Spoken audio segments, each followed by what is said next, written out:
All right, welcome into another episode of the News4JAGs podcast. Jamal St here alongside Justin Barney. Justin, this is a much happier podcast than maybe I expect it to be doing at this point. What a week. It has been from Monday onward, it has been a wild week. It's Friday. As we sit here recording this now, the Jaguars have scheduled 3 interviews in person, fired their general manager, had an interview with one of their finalists canceled, and now hired that finalist. What a freaking week in Jacksonville. The timeline is fantastic. The timeline is absolutely fantastic. You've been sick. So we did our last podcast on Zoom, trying to get through this stuff, and this was the chaos of Trent Baalke getting fired, Liam Coen opting out, and I think I said somewhere on there, like, the Hail Mary is you get Coen back in, and that was the hope, and that they were going to try and make that happen. It happened, and I said as well, maybe a Tony Baselli compartment to this after firing Trent Baalke. And Tony, according to all reports, has been instrumental in kind of helping Shad Khan in that head coaching process. This is I love every second of this. I really do, because it has been such a wild ride.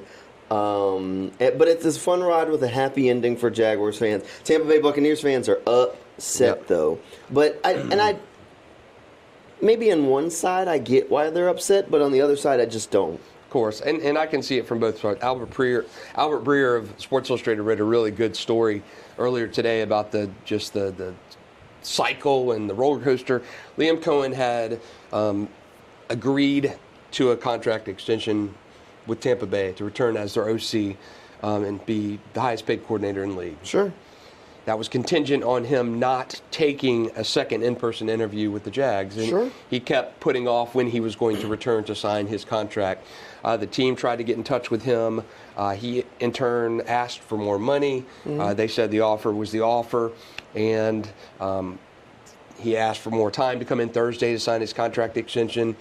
They could not get in touch with him. So, yeah, there's a little bit of a snakish kind of feel to it from that aspect. I understand. Look, business is business. He's leaving for a better situation, and I can't be upset with him for how that unfolded. Like, I just can't do it. I mean, there's a part of me that's actually there's a story where I've kind of done the whole, I guess, I've Liam Coen'd it. Yeah. Through it. I mean, TV, we work on contracts. Right. Last time my contract was up, I kind of thought I was leaving.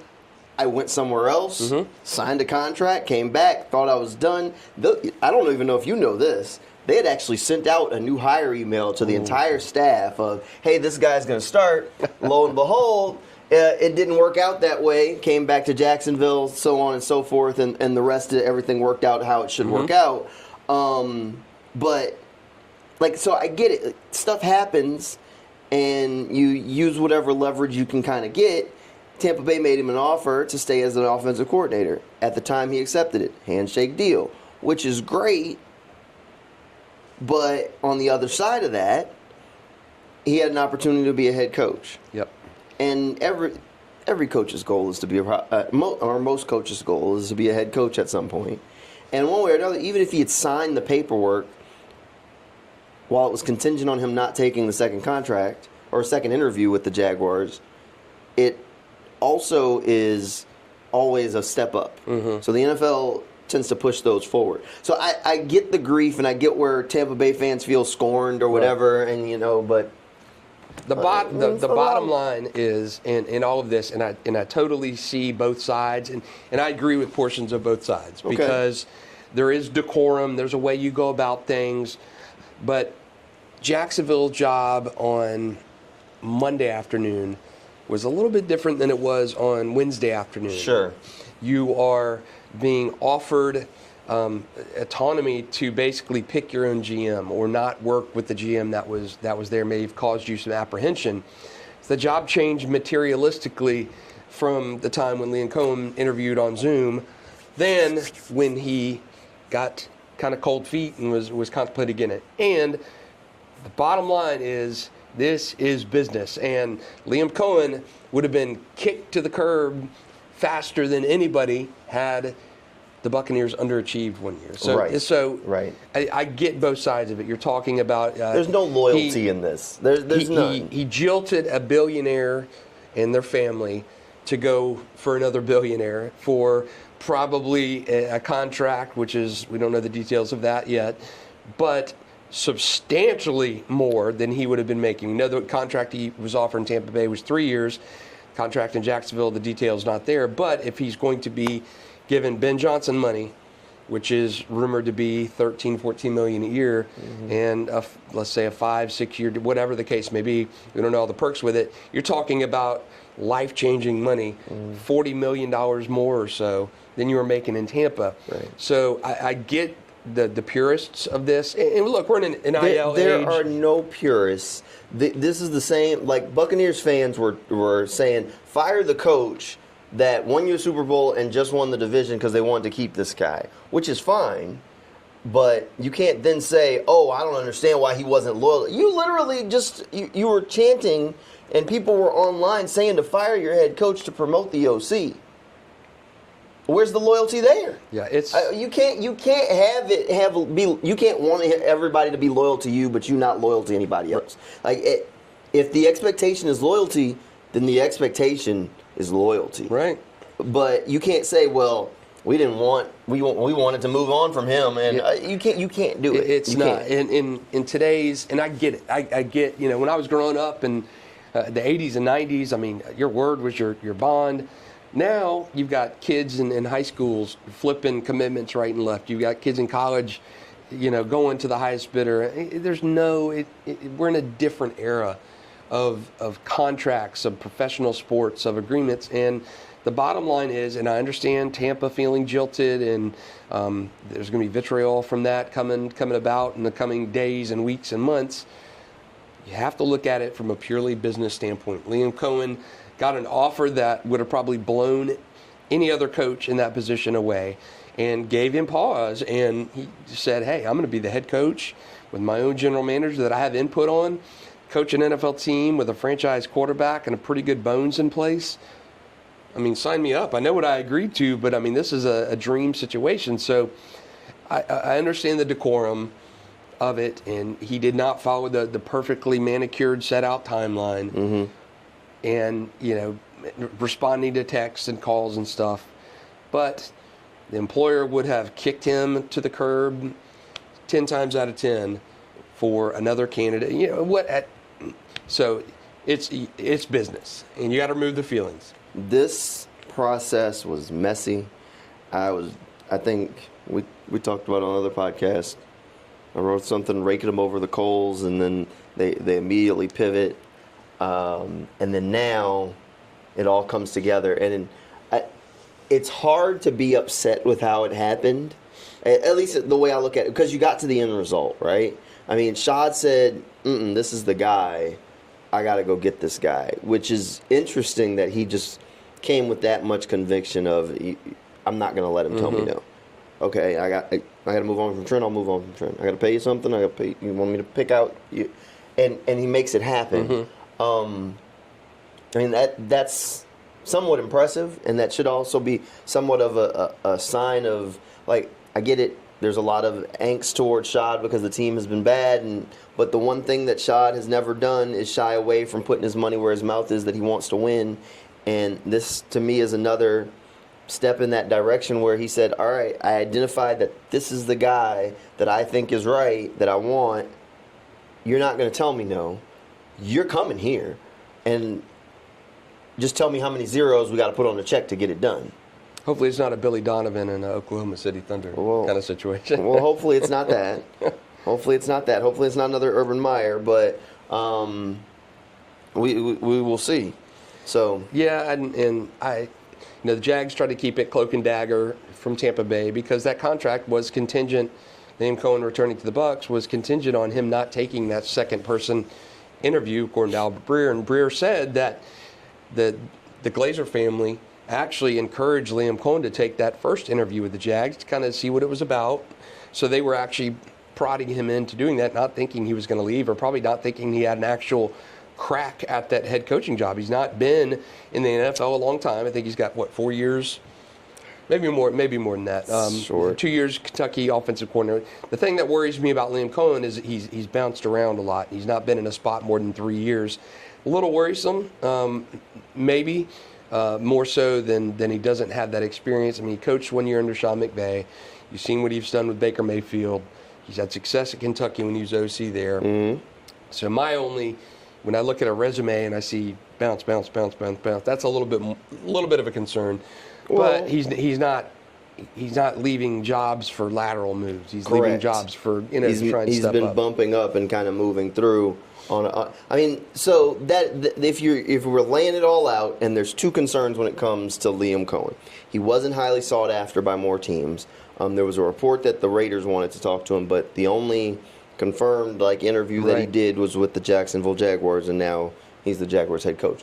That could be a concern. Mm-hmm. I'm not sure how many interviews Sean McVay did before the Rams hired him. I don't believe it was many because he kind of came out of nowhere, similar kind of thing. But you mentioned it. It's the short stints. Yeah. I mean, he hasn't spent long anywhere. I think his longest stint as a coach is 2 years. Three. I think he has 3 years. Does he have 3 year stretch? But it's not. But it's not. It was in college early in his coaching career. One way or another, as far as NFL goes, I mean he's bounced from position to position, especially as an offensive coordinator, which has only been his past couple of jobs.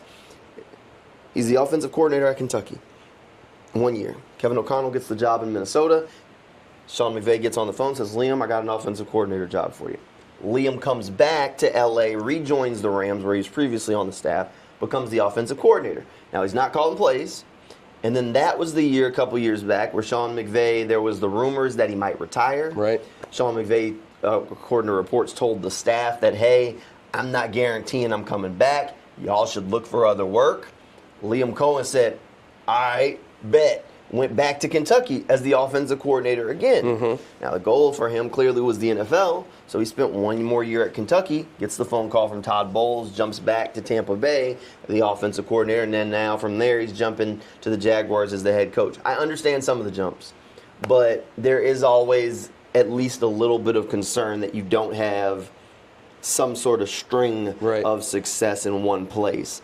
But overall, look, I think he has an opportunity to be a really good coach. I think when we talked on this, I told you I was a Ben Johnson and Aaron Glenn. Liam Coen was right behind them, but I always thought it was either Ben Johnson or Ben Johnson or Liam Coen. I always thought it was one of the two. Ben was off the board. They had to go get the other guy. Shad went and got the other guy. So I think this is an A hire right now. I mean, as I sit back and look at it, I thought he was the other guy. And I didn't love Ben Johnson. Yep. I never loved Ben Johnson. Seemed like to me you were always looking for reasons to kind of push Ben to the side. I was looking for reasons to love Ben, and I just couldn't find them. The offense and the trick plays are great, but the one thing that I go back to 100% of the time, and I've been posting all the stuff from Liam Coen where he's saying players, not plays, and it's about, because we talk about it, it's about the Jimmies and Joes. Yeah. Your head coach is a leader. I just don't know that Ben Johnson is that guy, and that. Maybe he'll prove me wrong. Maybe he won't. I'm just saying I'm not sure he's that stand in front of the room and lead guy. And your head coach has to be that in some capacity. Liam Coen, I feel better about being that leader guy. He comes from a coaching family. I mean, dad, coach. I'm curious. Everything. Do you think he calls plays in Jacksonville? I think he'll call plays. Yeah, I think so, too. I would be surprised if he didn't call play, at least year one. I would think he'll call plays early on now. Does he try and pull a Doug Peterson and make a switch in a year or two? Maybe. If he's got some rock star coordinator, I could see it. Because, look, there is something to game management that if you're not calling plays where you're able to focus on all the other aspects of the game. So we'll see. Look, I think early on he's going to be calling plays because he has to get Trevor accustomed to the offense and has to get everything settled in and set. So I would be astounded if he's not calling plays when week one rolls around. I agree. I think we've seen what he did in Tampa Bay with Baker Mayfield. Baker threw 41 touchdown passes this year, career high. And the Bucs have been stable. Baker, 2 years ago, Canales didn't have that same success. And I mean, they had some. In terms of Baker's, I think he had 29 touchdown passes. This year had 41.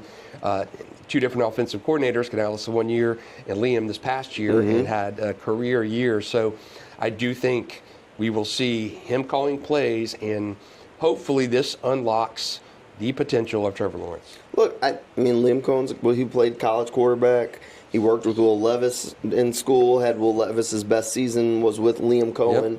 Yep. So I think that it's very possible. I think this offense is more modern than what Doug Peterson ran. Agree. I think he's going to be more willing to tailor it to the personnel as opposed to where, and we've talked about this, and the reason why, so like if you follow me on Twitter, I've gone and clipped old Liam Coen things where he says players not plays, and he said it multiple times, and like that's his priority. And part of that is me almost subtweeting Doug Peterson, because Doug, over the course of his tenure here in Jacksonville, like in crisis and terrible things, and like the Chargers playoff game, he said, man, we were down 21 points and we started thinking players not plays. It's perfect. Love it. You came back and you won. Right. But then they go right back to thinking plays instead of players, and we are going to run the scheme. And I've asked that question to Doug and his staff multiple times. They're like, no, we want players to make the plays within the scheme. They trusted the plays more than the players.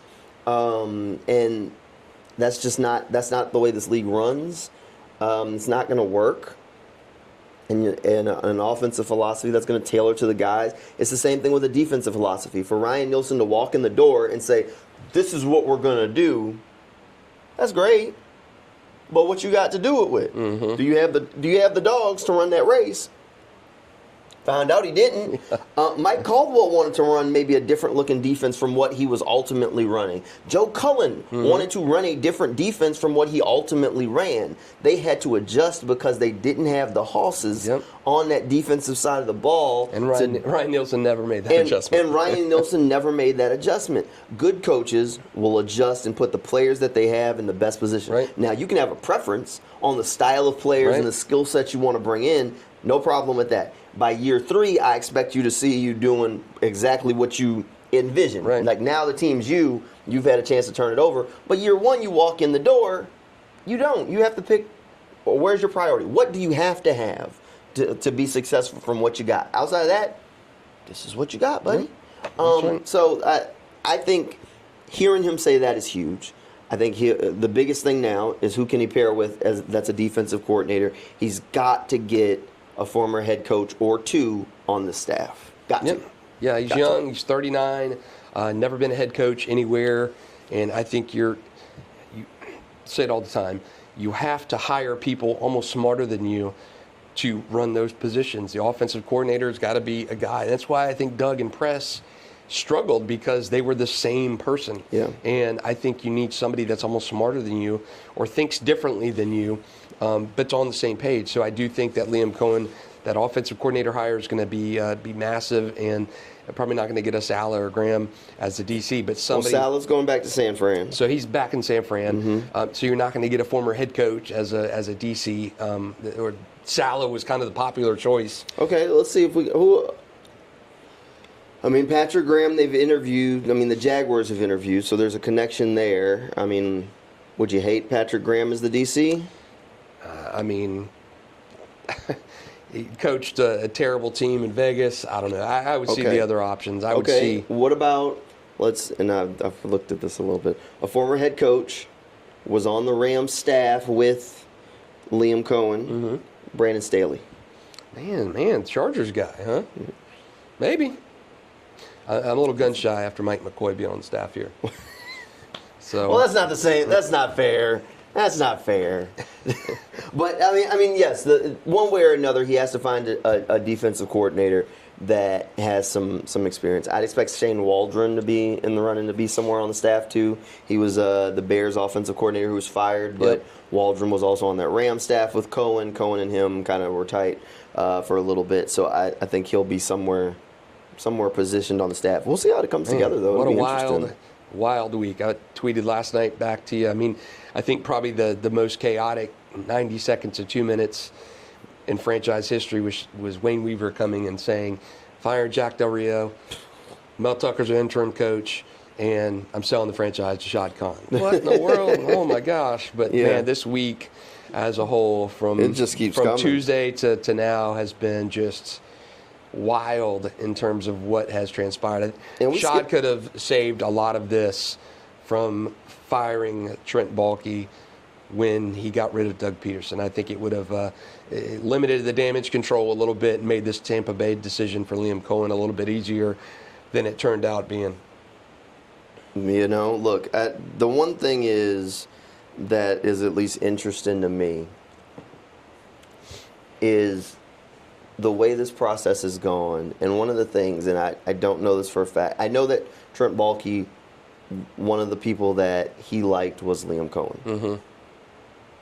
What if what if it comes out here in short order that Trent stepped down because Liam didn't want to work with him? Does that change the ultimate martyr for Trent Baalke? He did it for the franchise, Justin. He turns out to be the actual hero of this story. Yeah, what if it turns out that he actually all along? It was Trent all along. It was Trent all along. And I don't think Trent's a bad guy. I read stories from when he stepped there and when he left in San Francisco, and he was basically saying it was the right time. It was the right move for the franchise. I wasn't going to be the guy holding back the franchise. So it could be. That could have been his mentality here, where he and Shad talked, and Trent fell on the sword and said, I know this is not going to get done with me still being involved. So, hey, could paint Baalke in a more forgiving portrait by the time his epitaph is written. If Liam Coen leads the Jaguars to a Super Bowl, does that mean Trent gets a ring? Maybe. Maybe. It would have never happened without you. Never. You know? Never. Look, I think it's interesting. I think Trevor Lawrence should be happy with this. I do think that this offense, it's more modern. It's more condensed. What's going to be interesting, and I haven't done this homework yet. I got to go back and watch what he's done, what he did in Tampa with what he had, and what he did in Kentucky with what he had. Because now the question is, personnel-wise, who do the Jaguars have that doesn't fit? Mm-hmm. Not who fits, but who doesn't fit. Because that's where the questions. Like, we've had the conversations about guys like Christian Kirk or Evan Ingram at other times in the podcast, because the Jaguars could theoretically move on from them this offseason to save a bunch of cap space. Yep. I mean, but now you have to go and look at it and say, if that guy doesn't fit, for instance, we talked about Evan Ingram from a standpoint of, does Liam Coen prefer inline tight ends? Right. I'm not going to make that definitive statement at this moment, but I know in Tampa he had a big boy tight end. Mm-hmm. That's not who Evan is. Right. So that could open the door for a couple of things and change the way we look at a few things. Yep, I agree. It's gonna be interesting to see, and I haven't broken down any of the Tampa kind of lineups, formations, who they're running with. Think of Tampa, you think of Baker Mayfield and Mike Evans, Chris Godwin. Don't forget Bucky Irving now. That's right. Remember Bucky. Remember Bucky. Okay. Yeah, Bucky Irving had a fantastic year. He did. Tank Bigsby, Travis Etienne, their stock just went through the roof. Yeah. Good. Yeah, we'll see. And where does Christian Kirk fit in? Maybe a little bit of the Chris Godwin role, but he's not really Chris Godwin. He's not really Chris Godwin. But Chris Godwin is a free agent. He is, coming off 2 big injuries, though. But he's still a free agent. I think you and I wanted him a few years ago when Tampa, I think, slapped the franchise tag on him, right? That they did. Yep. Hey, look, better late than never, Justin. That's right. And that's the same thing with this coaching search. That's right. Better late. Sums it up. Better late than never. All right, grade it A, B, C, D, E, F. I think it's A-. Whatever. A-? Higher. Yeah. Things that give me pause is his history. He's just not been anywhere stability-wise. Yep. Yes, it's his first head coaching job. Yep. That's, to me, those are probably the two things that stick to me. And C, nobody else was after this guy. So did Jacksonville have this amazing foresight to get a true diamond in the rough, Sean McVay kind of guy, or did they overbid and marry him kind of too early? Sure. Those are my apprehensions. But an A- for me. I'll give it an A. Again, I thought it was one of two guys. I thought it was either Ben or Coen, and one was gone.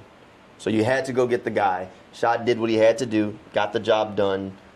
Messy way to get there. Yep. It was messy, but he got the job done ultimately. So one way or another, I give it an A. I think Shad Khan did what he had to do. He saw it, and you got to give him some sort of credit for identifying the problem in the middle of it and saying, I got to go get this guy. So one way or another, I think even if worse comes to worse, the offense should be good. And if the offense is good, then even the losses should be entertaining. Yeah, should be fun. So we'll see. Look, I'll be interested to see who the defensive coordinator is. We'll keep track of all of it and try and have some fun along the way on these News4JAGs podcasts. Hey, thanks for hanging out with us for this one. Hey, feel free to hit us up on social media. Let us know what you think of the coaching hire, and we will see you next time.